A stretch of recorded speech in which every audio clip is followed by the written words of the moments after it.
சொற்குருக்க ளானதுஞ் சோதிமேனி யானதும் மெய்க்குருக்க ளாயினும் வேணபூசை செய்கினும் சட்குருக்க ளாயினுஞ் சாத்திரங்கள் சொல்லினும் மெய்க்குருக்க ளாயினுந் திரண்டுருண்ட தூமையே. சிவவாக்கியர் பாடல் 51.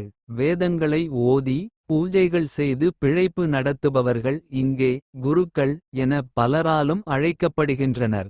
சாத்திரங்கள் பல படித்திருப்பினும் தாம் செய்யும் செயல்களாலும் பூஜை புனஸ்காரங்களாலும் நாங்களே தூய்மையானவர்கள் எனக் கூறிக்கொள்ளும் மானிடராயிருந்தாலும் அவர்களும் அவர்கள் தீட்டு என எதைக் குறிப்பிடுகிறார்களோ அந்த தூய்மையால்தான் தாயின் சூதகத்திலிருந்து உருண்டு திரண்டு மனித உடலெடுத்து இந்த மண்ணுலகிற்கு வந்துள்ள தூய்மைகளே ஆவார்கள். இடபிங்களை இரண்டும் சுழுமுனையில் இணைந்து அக்கினி கலையில் நிலை நிற்கும்படி தவமியற்றி தன்னிலை மறந்து தவநிலையில் வாசியை வென்று வாசி நிலை மாறி சிவா எனும் நிலை ஆகியவர்கள்தாம் உடல் மற்றும் ஆன்மா வரை தூய்மையானவர்கள். இவ்வாறான கலையை உணர்ந்து சாதிக்க மதியற்றவர்கள் யாராயினும் அவர்கள் எந்த பணிகளில் ஈடுபட்டாலும் அவர்களும் தூய்மையே ஆனவர்களாம். விளக்கவுரை சிவா